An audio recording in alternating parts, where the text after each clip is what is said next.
I'm the opening act, or possibly the floor show, I'm not quite sure which one. We have the distinct privilege of having Linus Torvalds with us. It's a Q&A session. I would like to put the emphasis on the queue, so form an orderly queue if you'd like to ask something, because I will not talk to you if you don't. Actually, DKG over here is doing the actual question moderation. And I suppose, without further ado, welcome Linus.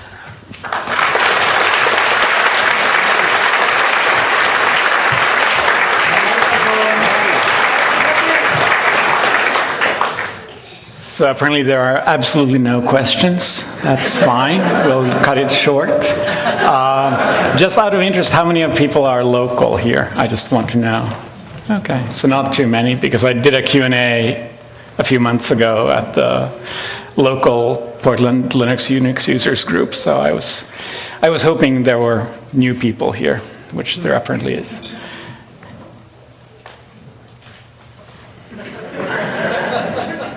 I don't do speeches. I hate doing public speaking, just so I don't know what you're interested in. So it is a Q&A or it's nothing. I'll start with something non-controversial. No, I'm fine with controversial.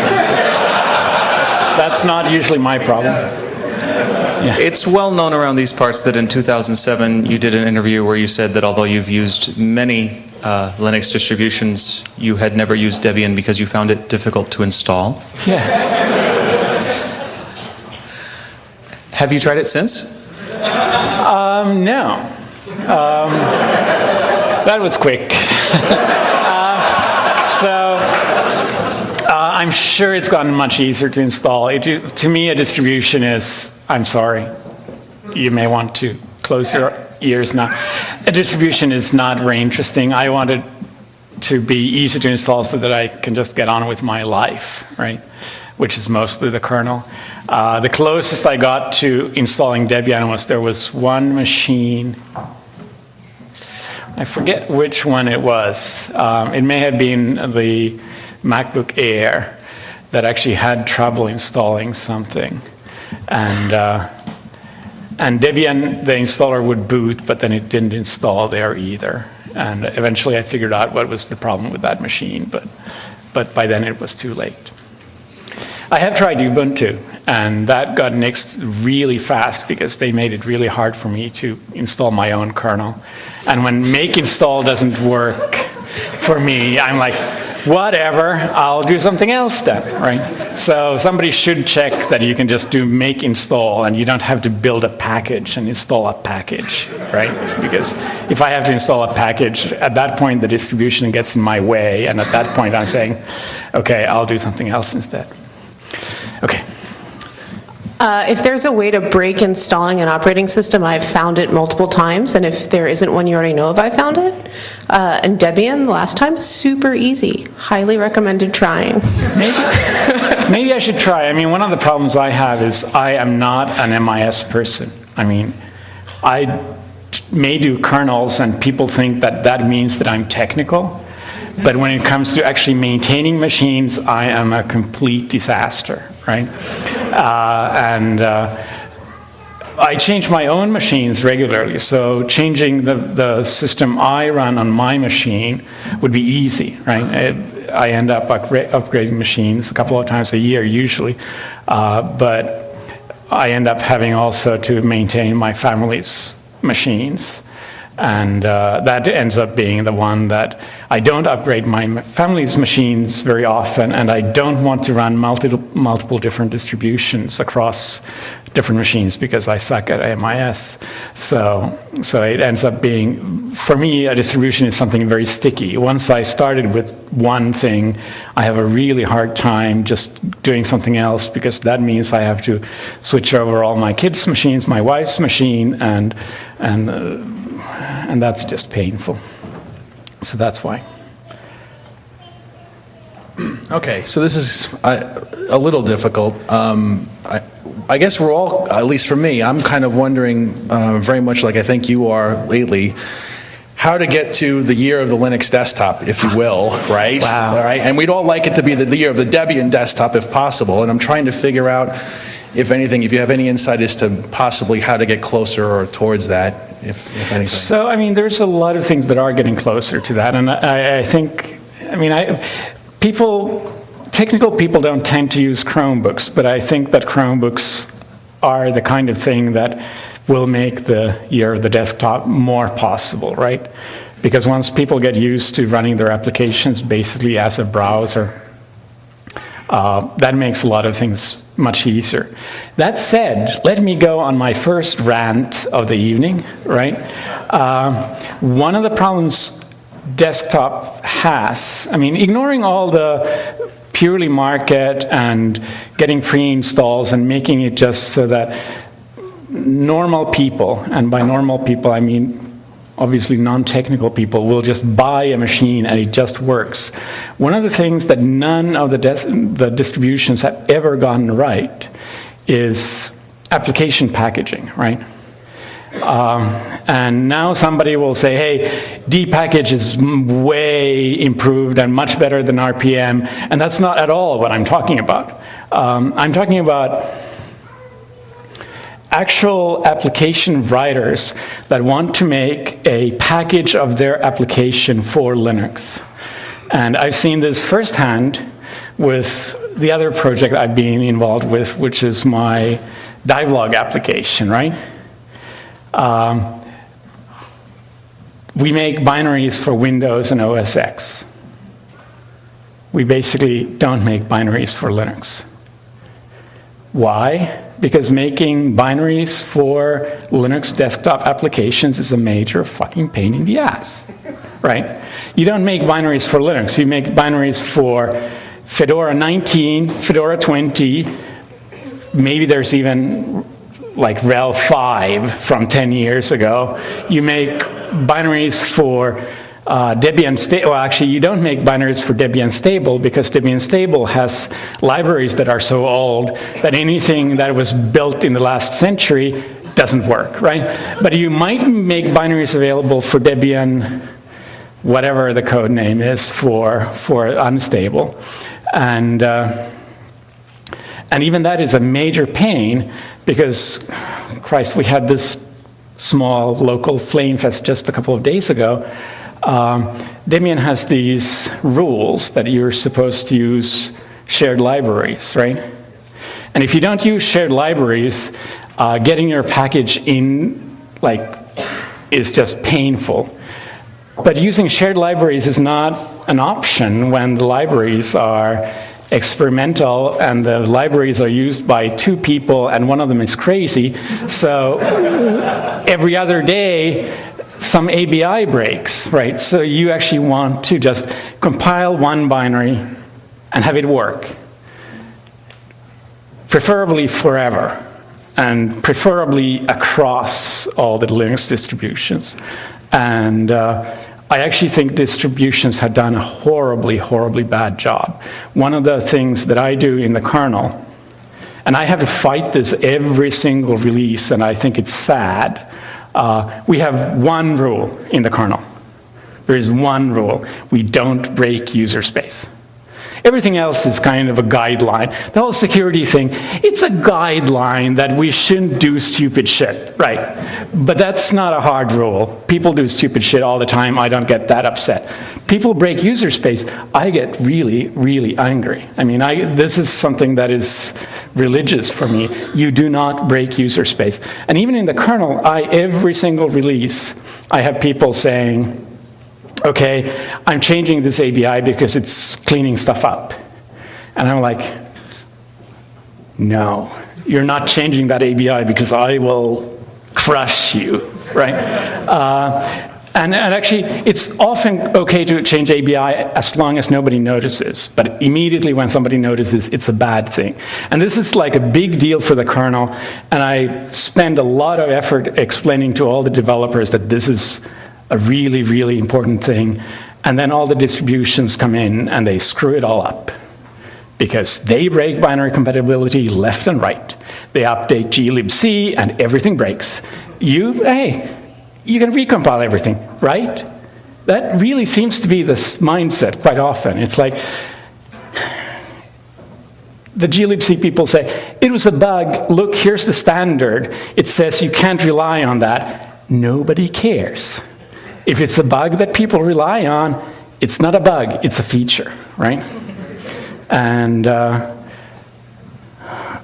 won't even get into all the other libraries, but it's really sad when the most core library in the whole system is okay with breaking stuff.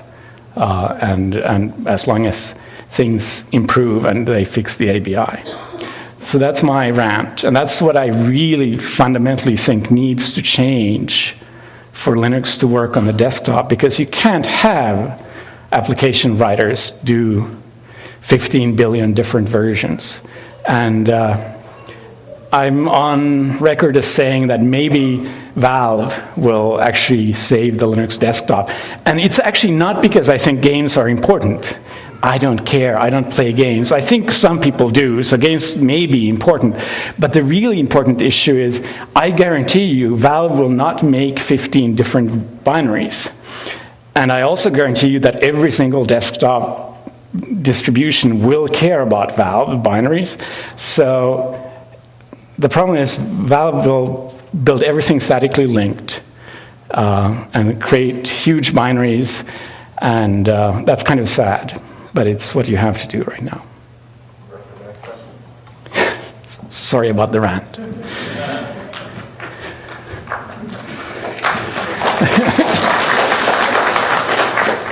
This isn't a question for Linus.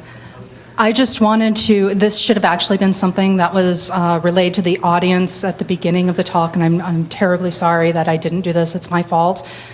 Due to the nature of this session, there may be coarse language involved. If you are sensitive to coarse language, I invite you to step out with me and we can discuss it. Thank you. I'm sorry, I didn't read the guidelines. I guess I should.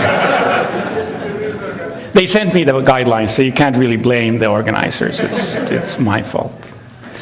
What version of GCC do you think we should ship in the next version of Debian? Well, we fixed the particular problem we had with the particular version of GCC you already shipped, so you're fine, you're off the hook.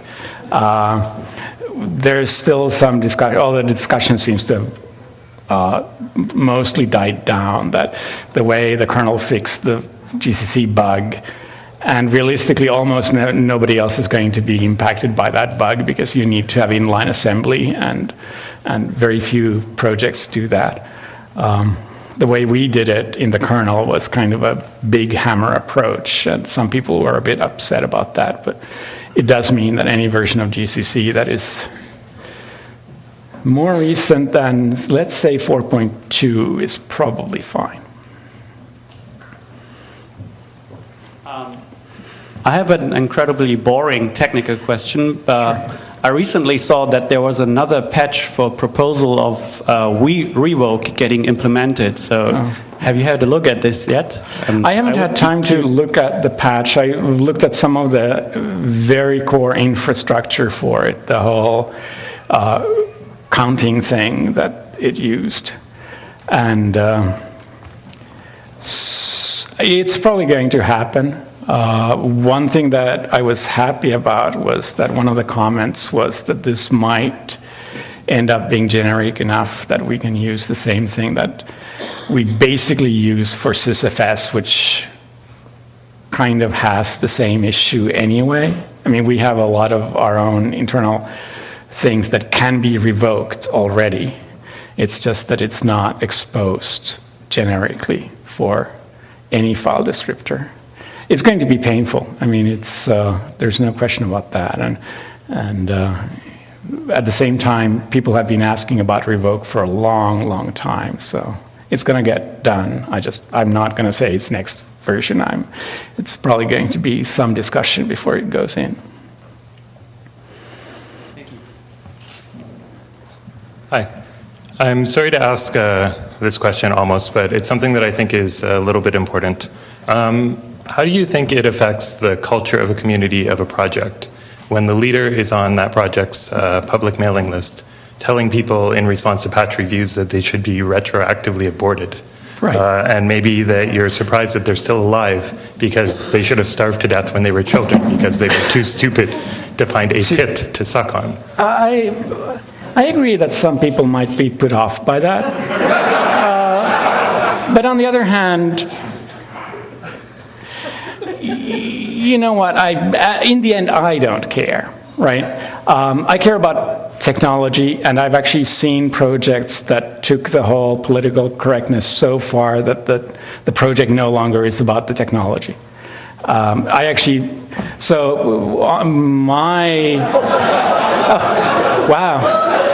We're getting more questions, I think. At some point, we might want to moderate them. So my take,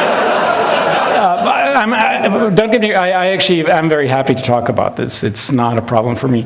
My standpoint has always been that, hey, people are different. I'm abrasive.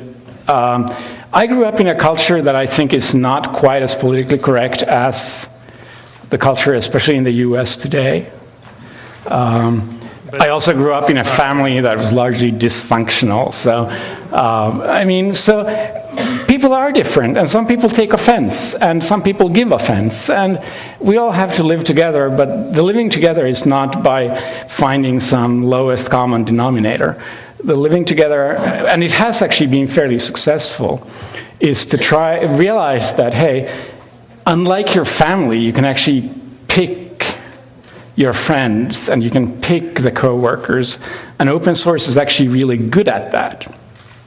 Better so than many commercial software projects, because in a commercial setting, you're kind of stuck with your boss. In open source, find people you like. Find people you like working with. I work directly with, let's say, 20 people closely and 50 people more or less, right? Every release, there's 1,000 people involved. Find somebody you like better than me. That's fine, right? I'm not willing to be less honest because I know I'm abrasive, right? And quite often like when I say something like, I wonder how he grew to be an adult when he's so stupid that I don't expect him to find food. Some people might realize that it's kind of hyperbole and jokey. I'm not saying something bad that, it's not politically correct or whatever, although certainly I would understand if people do say this. It's more about treating other people with respect and maybe saying technical. You know what? You can applaud everything you want, but I don't respect people unless I think they deserve the respect. There are people who think that respect is something that should be given. And I happen to be one of the people who am perfectly happy saying no. Respect should be earned. And without being earned, you don't get it, right? It's really that simple. And not everybody agrees, and that's fine too, right? There are people I refuse to work with, right? It cuts both ways, and I realize that, right? Okay, thank you. Okay. Good evening. So System D. Wow. It uses technology exposed by the kernel, the Linux kernel, that is not, exposed by other kernels. It's a user space thing. Are you happy about Systemd using Linux-only technology? Do you not care since it's user space? And a follow-up, what's your opinion about PID1? Wow. I don't think PID1 is that special, right? And I actually think Systemd does a lot of things right. The problem I've had with Systemd has been, there are a few, literally, before Systemd really got started, this must be one of the kernel summits, and I'd like to say 5 years ago, but that's a number completely made up, right? Lennart was giving a talk about UUIDs to the kernel people at the kernel summit. And we laughed him out of the room, right? UUIDs are crazy shit. They're up there with XML as bad ideas, right? and exposing them as something really cool and clever I felt just stupid, and I wasn't the only one. At the same time, there's no question that the Unix init system is not wonderful, right? And it wasn't being very actively maintained. And systemd gives a lot of features that you really couldn't get any other way. The boot up speed ups are real, right? And it's not saying that you couldn't get the same things with non-systemd, but systemd stepped up and did it, right? So I think the fight mostly is over. The lack of portability is sad. The thing that I absolutely hate is that the bug reports have been basically ignored in some cases, and I don't like that. But is there really much discussion left? Maybe. I mean, I thought Debian already basically decided to go with systemd, but apparently I may have heard just one side of the story, right?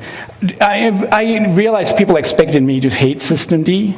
I don't hate it, really. I mean, I think it's somewhat interesting and it has quirks, but what does not, right? Okay, thank you. So you mentioned desktops and distros as being something that more or less you want it to not get in your way or make your life more difficult or add overhead. Yeah. Things like make install, for example. What are the top couple of ways that a distribution like Debian could make your life personally or professionally easier, actually be a positive influence above just having Linux and a bunch of software? So my personal Linux use is actually pitiful. I've shown what my desktop looks like, and the universal response is, that's it, right? I have a web browser and 3 terminal windows open, and that's pretty much it. I have no need for a distro to do anything fancy for my own case. Like I use make, GCC, bash, and xterm, or gterm, or anything. I don't even care which terminal, right? The thing that would make my life easier, and that I've sometimes heard like ranting about, is it's sometimes annoying. I mean, my family runs Linux, obviously. They've been running Linux for a long time. I have no trouble with Linux, but I was ranting not that long ago about how setting the time zone or connecting to a new wireless printer was unnecessarily hard and required privileges that my kids should not need to have, even though clearly when they go to school, they need to be able to connect to the school printer. And the solution is not that I, as a system administrator, go to the school and install that printer, right? The solution was, at that point, to just say, okay, kids, you can be admins and whatever here. Here's the root password in the case of one of them, and the other ones, I just made admins so that they wrote their own password. But that was to me annoyance, and it was an unnecessary annoyance, right? And that's, so I would like distributions to really concentrate on making it easy for normal people, because that way I don't have to maintain the machines so much. Thanks. By the way, I would like to point out that both of my complaints actually did get fixed. At least the time zone thing on the distro I do use, you can now set whatever time zone you want, and it never complains. Of course, it crashes if you set the time zone to be the automatic network time, and the network goes away, but that's not a distro bug, that was a GNOME bug. Hi. You may remember a few years ago at an event in Cambridge, you probably don't. We gave you a Debian t-shirt. I hope you appreciated it, and it's seen appropriate use. I have a question. What happens, cast your mind a few years forwards from now, one of your kids comes to you and says, Daddy, I want to be a kernel hacker. What are you going to say to them? I'm going to say, hallelujah, because it's not going to happen, right? I have never pushed I want my kids to get an education, and my wife claims I push them, but I have never pushed them into computer science. And I kind of hoped, because I think it's a great education, I think it's a great way to get a job, I think it's just a wonderful area to be in, so I hope that they decide to look at it. But so far, there is absolutely zero interest, and I don't see it happening, so. Yeah, I'd love for them to be kernel developers, but I may have to adopt.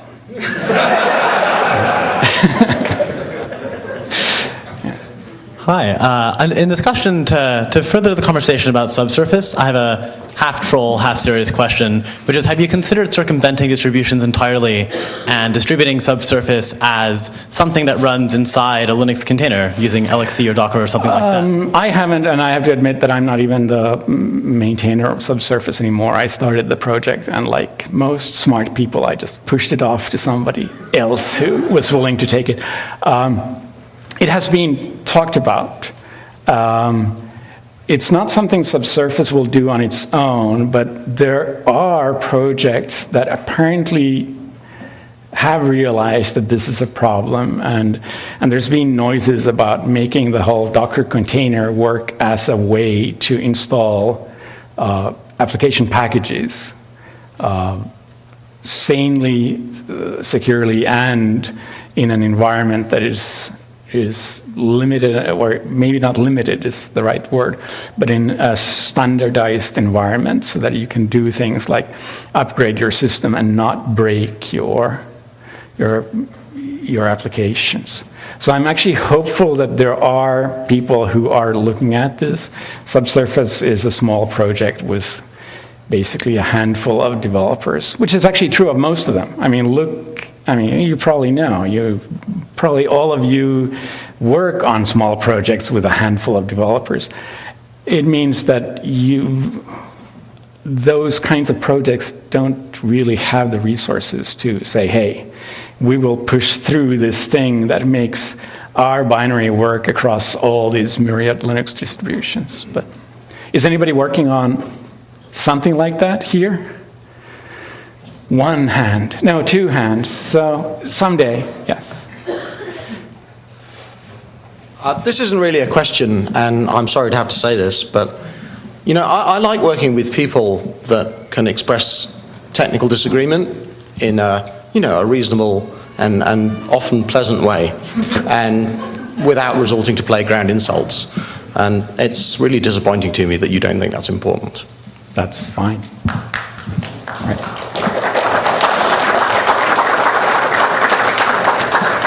I can deal. One of the things I have noticed is, doing this for a long time, thick skin is a good thing to have. And I think it also means that the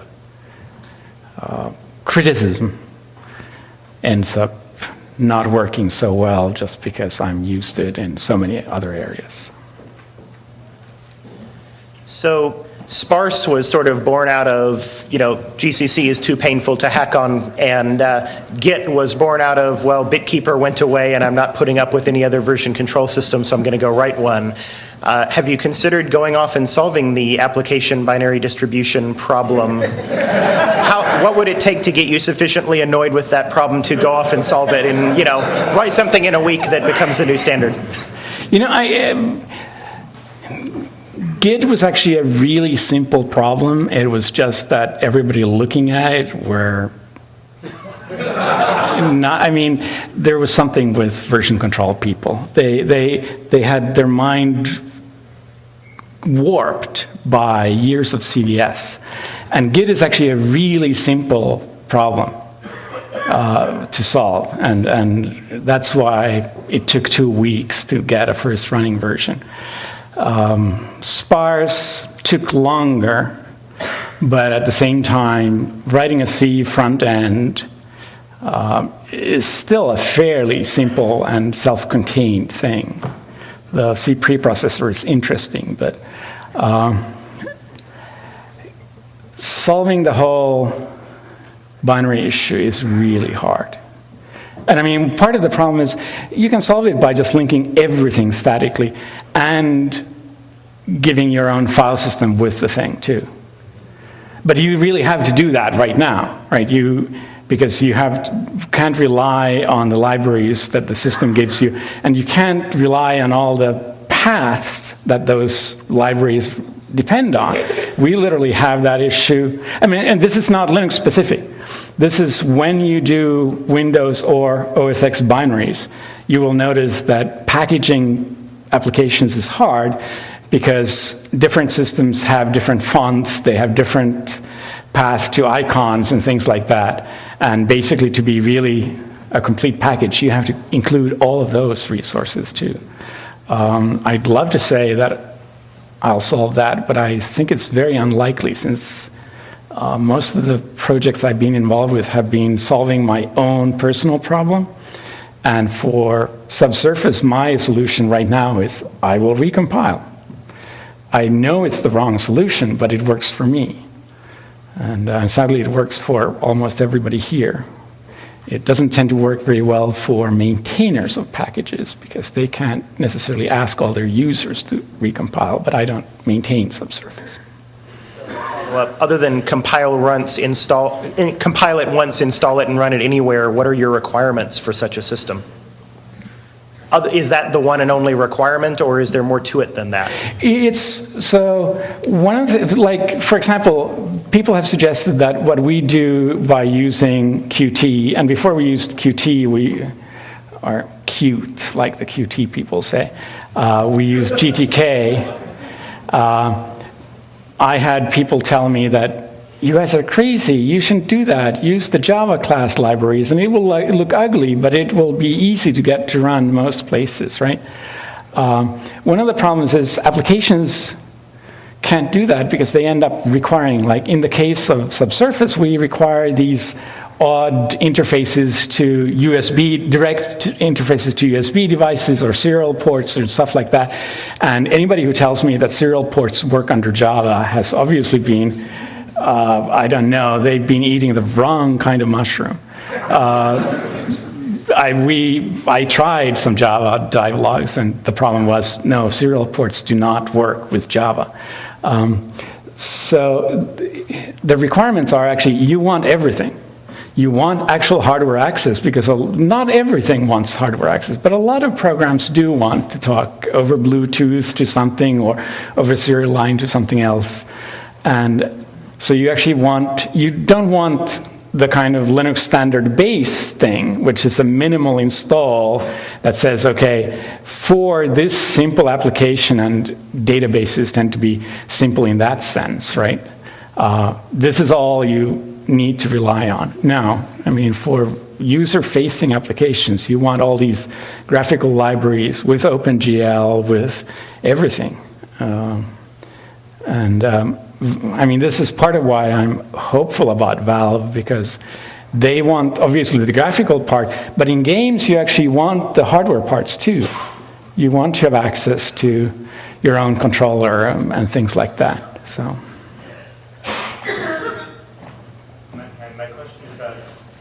My question is about Git. First of all, thank you for Git. It's a great tool.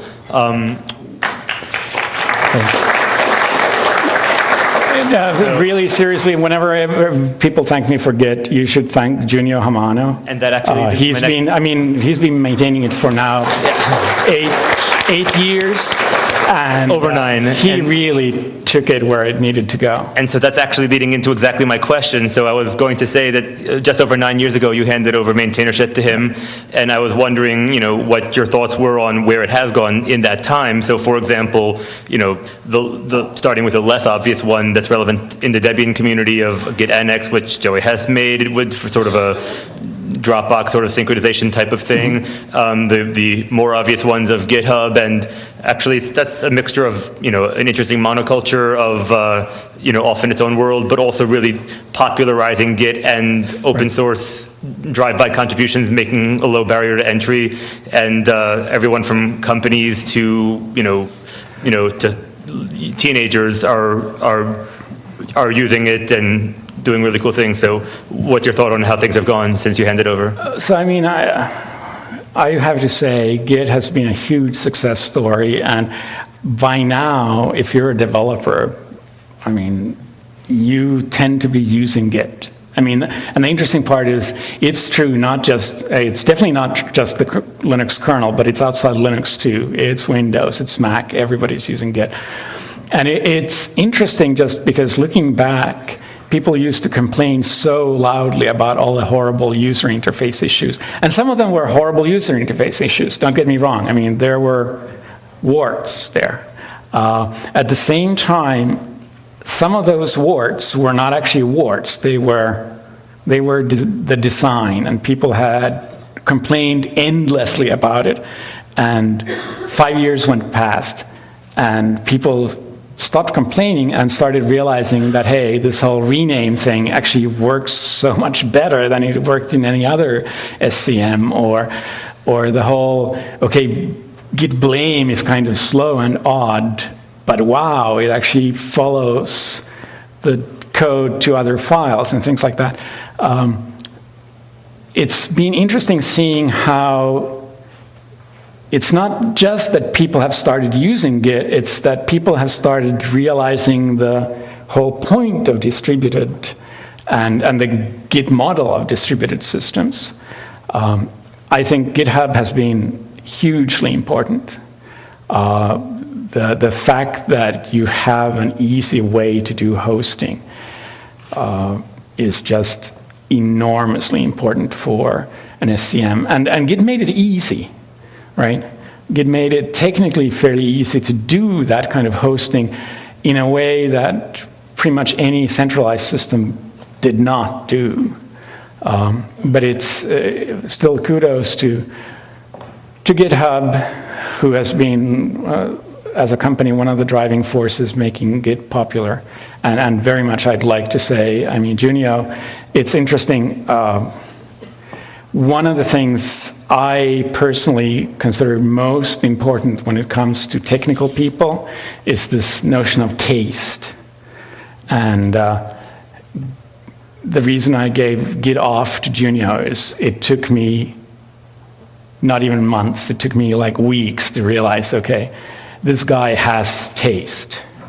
And he's shown it ever since. So I mean, I designed the kind of basics and the rules for how Git would work, but all the actual work has been Junio, and a lot of other people obviously too, but Junio has been a very central force. Thank you.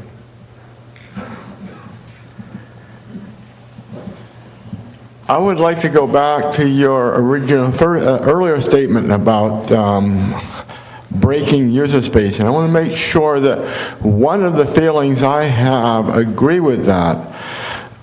In my role as a driver developer, I also review other people's drivers in our group, and one of the frustrations I have, and bear with me if I try to articulate it, is that I see changes being made in the data structure that is passed between user space and the driver in the IOCTL calls, which would break the IOCTL call. That's one thing. Also, I see data types used in the data structure for the IOCTL that are not consistent between 32-bit and 64-bit. One of them comes to mind is something called DMA _ adder _ T, and I get annoyed when I see that being used in the data structure. You're not the only one. Is that reasonable at all for me to object to that? It's absolutely reasonable. IOCTLs have been a huge mess. There are sub-areas in the kernel that have been burnt so many times that they basically cleaned up their act. So the GPU layer comes to mind for being a very heavy user of ioctls, and they got burned exactly by, it's not even a type like 64-bit, which you would think, how different can a 64-bit type be? It turns out, wow, on 32-bit, it may be 32-bit aligned. And on 64-bit, it may be 64-bit aligned. So depending on where in the structure it is, the layout of the struct is different. Thank you. And that's a huge pain. And part of it is intrinsic to ioctls. Ioctls are designed to be things that kind of bypass all the normal rules. And it's very annoying. They've been problematic for everything, like the compat layer has a huge amount of code to deal with just the ioctl mess. So part of it is kind of by design. Part of it is driver writer, and I really can't blame them. Driver writers don't have the background and shouldn't need to have the background to really realize all of these kinds of problems. And it's so easy to get wrong. So in particular in drivers, it is a very common mistake, and it's sad when it happens, and I hate it when it happens, but I also understand why it happens. So. Thank you. Yep. So firstly, I'd like to thank you for your focus on backward ABI compatibility, because that's really useful, and by and large, you've done an awesome job at it. So thank you very much. Now, you talked about user space compatibility. Yep. Now, I'm from a Debian background, so I've not used the distros that you've used, so maybe you're going to have a different experience. Also, I have a tendency to, I don't much like desktop environments and things, so I tend to be at quite low layers of the stack. But my experience of user space backward compatibility is quite good as well. I just had a look in the user local of my Colo, which was installed several decades ago. And the oldest binary there that I could still run was from April 1995. There were a couple of slightly older binaries, and I could have run those. I had the libc. I'm pretty sure they would have worked, but my kernel doesn't have a.out executable support anymore. Yeah, and that of course isn't your fault that my kernel, which is the Debian distro kernel, doesn't have that in. It's just, even if you compile it in, I will not guarantee that it works. But that said, we did, and I was very proud of the fact that at some point, I think it was Alan Cox, who took the original binaries that I made available for, like, on the floppy boot disks in 1991, and tried to run them, and they still ran. The problem is, saying that, yes, our backwards compatibility goes back almost 20 years is patting ourselves on the back, but the fact is all the real compatibility issues aren't the old binaries. All the real compatibility issues tend to be modern binaries because they do way more complicated things, right? And the compat issues tend to be things like when you upgrade a library, the application stops working. I'm pretty sure everybody here has seen that, right? And sometimes it's a library bug. You've never seen that? Wow. I don't, I don't deal with GNOME, right? I don't deal with KDE. No, I very much... That stuff is off my radar, but I've not had executables break because I upgraded the library. Lower level code tends to be easier. It tends to be UI code, partly because the libraries are way more complicated, partly also because UI code tends to be much bigger, so bugs happen more. One thing that annoyed me personally enormously, this was a couple of years ago, back when people still used Flash, and Adobe used to make Flash Player available, and Flash Player used memcopy to copy overlapping memory in the audio layer of Flash Player, right? And this is, everybody knows that's wrong. You're not supposed to do that. You're supposed to use memmove, right?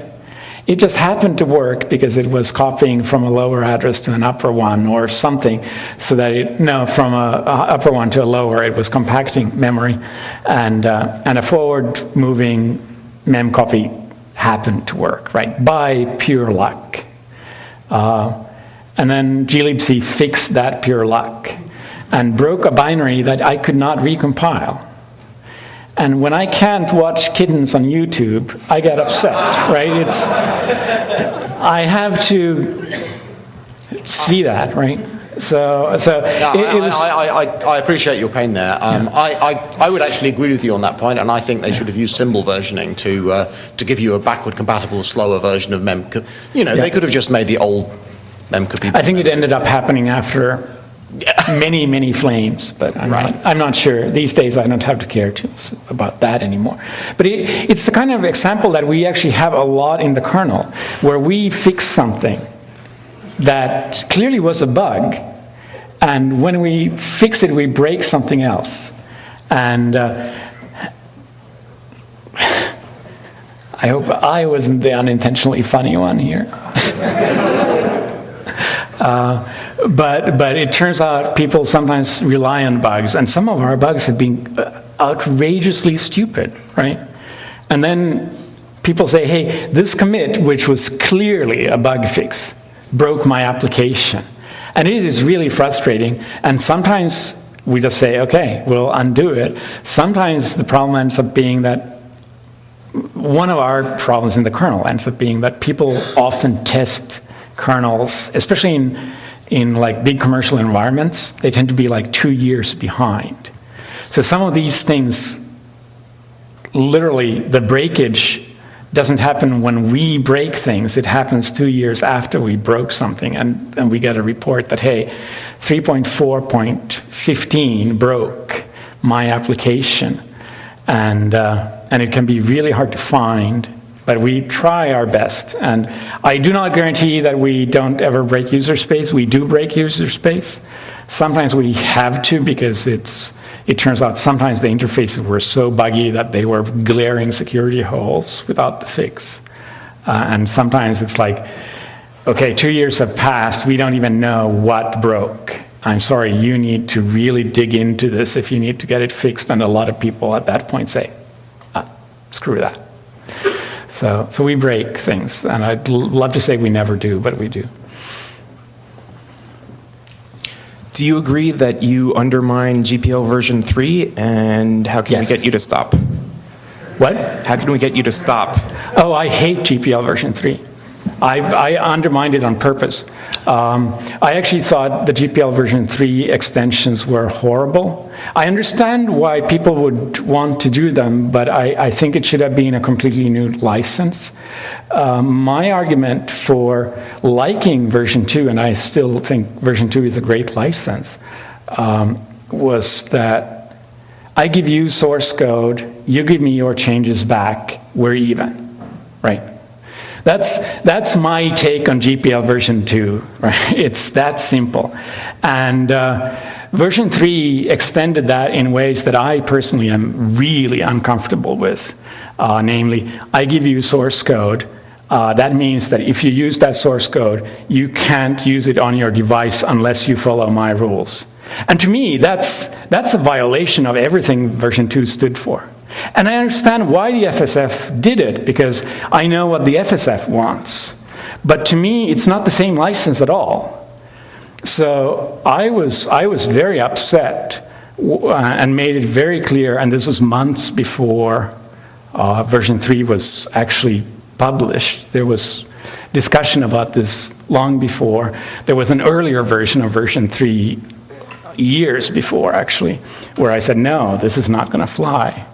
And during that earlier discussion, I had already added to the kernel that, hey, I don't have the version 2 or later. And there was no, and I was really happy then when version 3 came out that I had done that something like 5 years before, because there was never any question about what the license for the kernel was. But I actually thought that version 3 is, now, I actually think version 3 is a fine license, right? I'm a firm believer in if you write your code, it is your choice to pick a license. And version 3 is a fine license. Version 3 was not a good, here, we give you version 2, and then we try to sneak in these new rules and try to force everybody to upgrade. That was the part I disliked. And the FSF did some really sneaky stuff, downright immoral, in my opinion. So you're talking about TiVoization? Yeah, the TiVoization was always my main dislike of version 3. And the FSF was being very dishonest, saying, hey, we actually allow you to invalidate the TiVoization clause. And they literally lied to people and said, hey, so that means that you can use GPL version 3 without the TiVoization part, right? This is, how many people heard this particular statement from the FSF? Okay, maybe they only tried to convince me with that one, but they did, right? And it was like, I'm not stupid, right? Yes, you can, the GPL version 3 allows you to say, okay, TiVoization is not an issue for us, but it allows somebody else to take the project and say, hey, the GPL version 3 without TiVoization is compatible with the full GPL version 3, so I will now make my own fork of this, and I will start doing drivers that use the full version of version 3. And where am I stuck then? I'm stuck saying, hey, I gave you the source code, and now I can't take it back, your changes. That's completely against the whole point of the license in the first place. So the FSF was, I mean, the kind of stuff that was going on behind the scenes made me once and for all to decide to never have anything to do with the FSF again. So if you want to give money to an organization that does good, give it to the EFF. The FSF is full of crazy, bigoted people. That's just my opinion, right? Actually, I overstated that a bit, right? The FSF has a lot of nice people in it, but some of them are a bit too extreme. Well, I wish the EFF cared more about software freedom, but so do you think that TiVoization benefits me as a user somehow? No. No, I don't. I mean, but that was never my argument. That was not why I selected GPL version 2. This is my whole point. It's not that I think TiVoization is necessarily something that you should strive for, but it is something that in my worldview, it's your decision. If you make hardware that locks down the software, that's your decision as a hardware maker. That has no impact on my decision as a software maker to give you the software. Do you see where I'm coming from? I don't like locked down hardware, but at the same time, that was never the social contract I intended with Linux. To me, I mean, people may or may not realize GPL version 2 wasn't even the first license for Linux. To me, the important part was always, I give you software, you can do whatever you want with it. If you make improvements, you have to give them back. That was the first version of the license. It also had a completely broken clause, which was completely insane, and I was stupid. Hey, it happens. My original license says you can't make money change hands. And that was a mistake, right? That was clearly just wrong and bad, because it really didn't have anything to do with what I wanted. But I was young, I was poor, I didn't realize that the whole money thing wasn't the important part. And I saw the error of my ways, and I saw the GPL version 2 and said, hey, that's the perfect license. And then I saw the GPL version 3 and I said, no, that's overreaching a lot, that's not what I wanted. And so I made Linux GPL version 2 only, right? So you think getting the patches back is useful even if you can't modify the device that it's used on? Yeah. Absolutely. And I mean, TiVo itself was actually an example of this.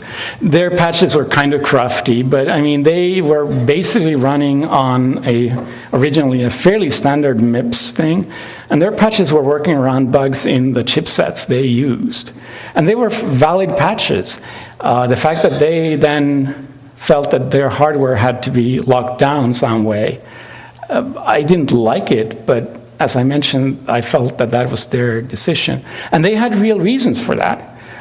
That's something people sometimes miss. There are sometimes reasons to do what TiVo did. Sometimes it's imposed on you by wireless carriers. Sometimes it's imposed on you by Disney. Sometimes it's imposed on you by laws. The GPL version 3 actually accepts the last one when it comes to things like medical equipment, I think. But the point is that the whole TiVoization thing, sometimes there's a reason for it. And if you I mean, I'm not a hardware designer. I think FPGAs and stuff like that is really cool. But I mean, I really don't want to impose my worldview on anybody else. You don't have to use Linux. If you do use Linux, the only thing I ask for is source code back, right? And then there's all the other verbiage in the GPL version 2 about exact details, and those aren't important. And that was always my standpoint. Okay, well, I'll stop monopolizing the mic now. I mean, I like other licenses too. I have used, like, the four, which BSD license is it that's the acceptable one? One of the BSD licenses is actually really nice, and it's actually what? ISC. And I actually encourage people who don't care about the giving code back, but care about hey, I did something cool, please use it. I encourage people to use the BSD license for that. And I mean, the BSD license is wonderful for that. It so happens that I thought that for my project, the giving back was equally important, so for me, BSD is bad. But the point is, for me, right?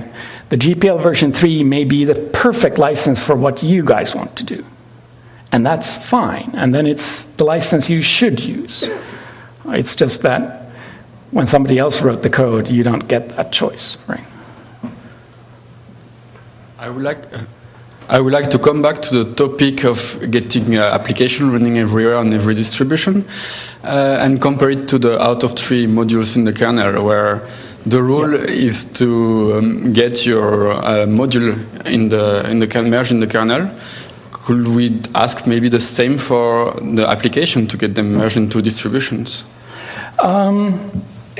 I think that's what actually happens quite often. I mean, this is what most of you, I don't know what most of you are doing. I'm assuming most of you maintain one or more packages. Am I completely wrong? Right.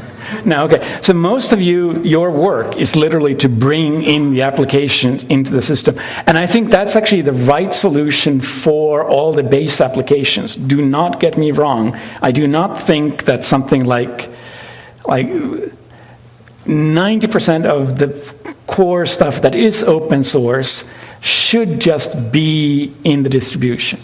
But then there's the crazy stuff, right? There's something like Subsurface is open source, but let's face it, we have maybe 1,000 users worldwide, out of which maybe a couple of hundred are running Linux, out of which maybe 10 are running on Debian. I don't know.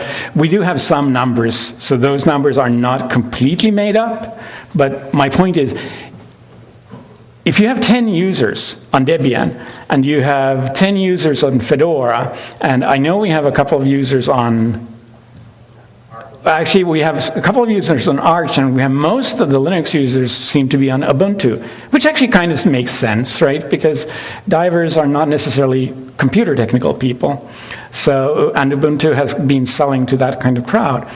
So if you have that kind of situation, does it make sense to have people inside every distribution package that application for that distribution and do so in a really timely manner when we're making major changes that is really important to users, because without those changes, their dive computer does not work, right? No, it does not make any sense at all. So even for open source projects, bringing that project into a project like Debian is just waste of manpower. You guys have better things to do, trust me, you really do. Subsurface is a fun application, but nobody should waste their life maybe the maintainer is actually here. Oops. But the point is, I'm grateful we actually do have a Debian maintainer. Did I screw that up? No.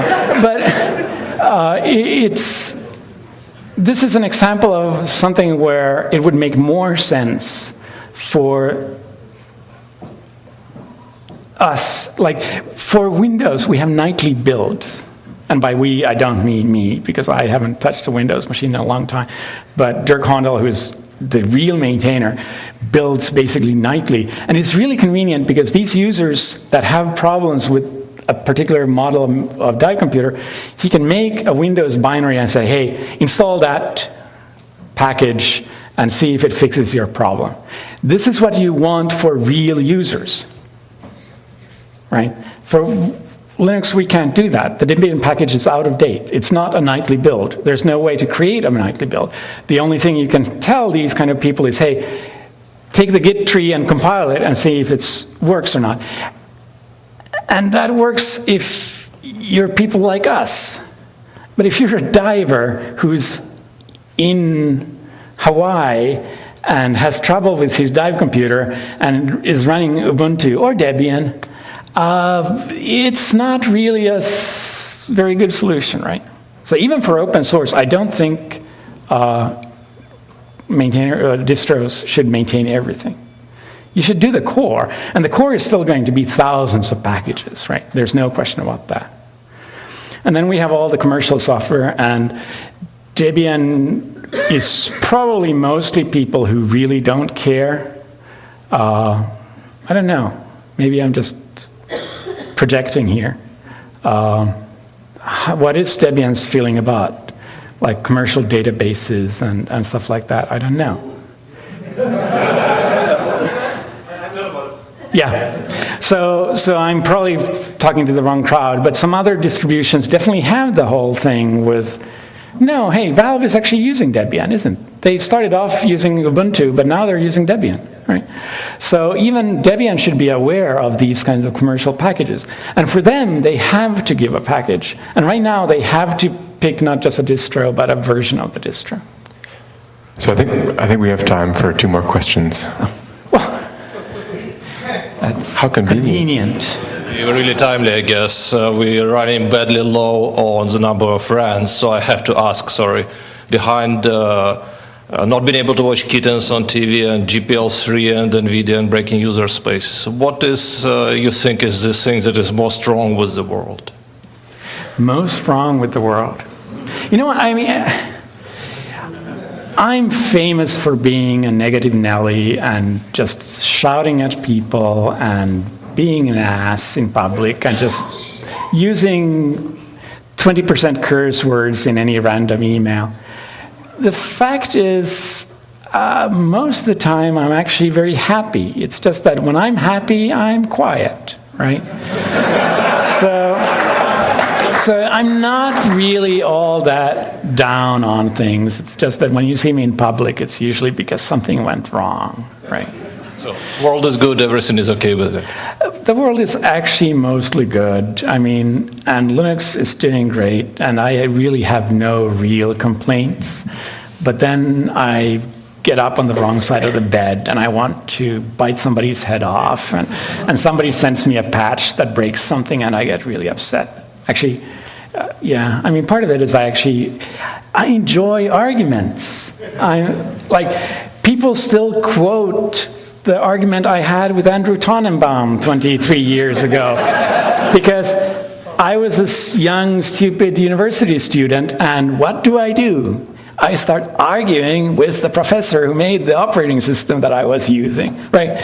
So I'm argumentative, I get negative, but on the whole, I mean, things are so good. Not being able to watch kittens actually tops it. What? Not being able to watch kittens on YouTube actually tops your list. I can watch kittens these days because I've stopped having to care about Flash, because it turns out Chrome has Flash built in, and they actually maintain it, so I don't have to worry anymore. And even like, I'm famous for my NVIDIA rant. Even NVIDIA, what the hell happened? They have been active maintainers in their areas. It's like the world turned all pink and roses.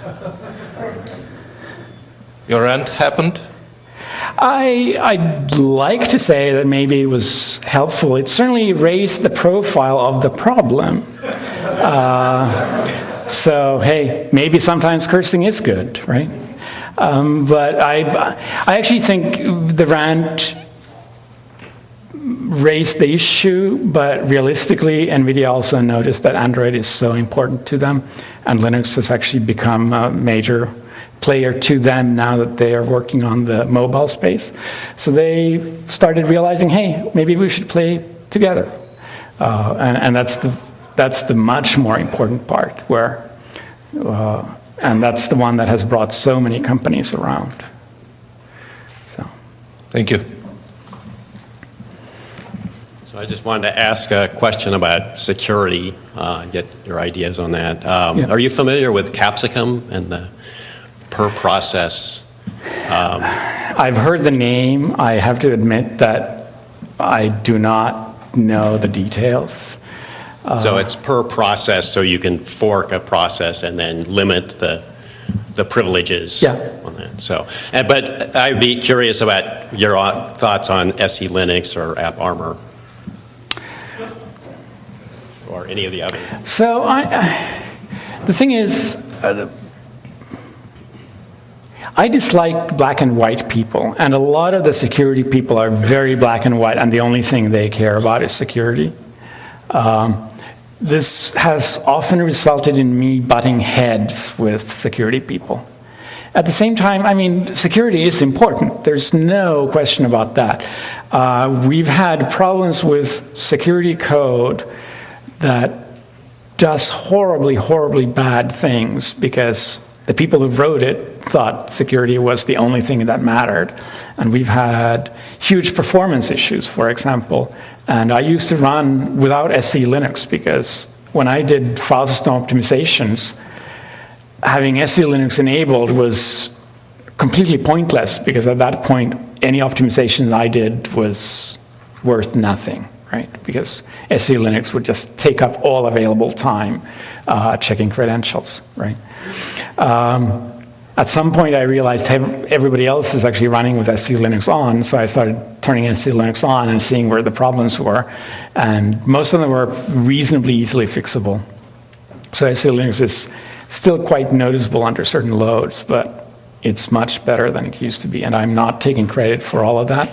I am taking credit for some of it and pushing some of the involved people into looking more at performance angles, because performance matters even when security matters.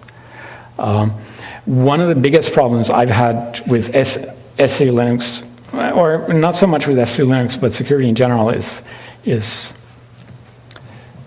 people constantly tend to ask me to mark security bugs in commit logs. And it's one of those things where I push back very much because some of the first people who read the commit logs are the black hats. And marking something as a security bug tends to just help that class of people. So I'm very nervous about doing that on a per commit basis, because once you see, hey, this one-liner fixes a security bug, it's not that hard to figure out what the security bug is, right? So I consciously do something that some security people absolutely hate, and they think I'm a weenie, and they make that very clear by kind of not making a big deal of it. The other reason I don't make a big deal of it is that most bugs can, or not most, but a lot of bugs can be security bugs and you don't even realize. There was a great write-up of the Project Zero bug. How many read it? It was like last week, where there was an overflow in glibc of a single byte on the stack, and the overflow was only a 0 byte. So it was an off by 1 error on a bounds check with a string. Wow, those never happen, right? And basically the argument was this is not a security bug because there's no way to take advantage of it. And then it took people a couple of weeks. And it's a really interesting read of how you turn that 0 byte bug into an actual root hole. And it's interesting not because it proves any particular point, except the fact that you can turn pretty much any bug into a security bug. And this, again, flies in the face of saying marking patches as security fixes, because, hey, any fix can be a security fix. So I'm at odds with some of the security people. At the same time, it has been interesting working with them. I mean, some of the smartest people and most emails that make me go, wow, this guy is just out of this world smart, have actually been from the people who have been on the wrong side of the security debate. Some of that has been really eye-popping. So I kind of sometimes end up respecting the black hats more than the white hats, which is kind of sad, but because from a technical angle, sometimes they seem to be more on top of it. But I think we're doing a reasonably good job, and I say reasonably good because I don't think this is something you can solve, right? We do as well as we can on security, and we have multiple layers, so SC Linux or AppArmor or anything like that is just one of the layers we need to be aware of. And most of the layers aren't even in the kernel. I mean, there are all the user land layers that need to also work. So that maybe didn't actually answer the original question, but the question was kind of open-ended. So. Thank you very much.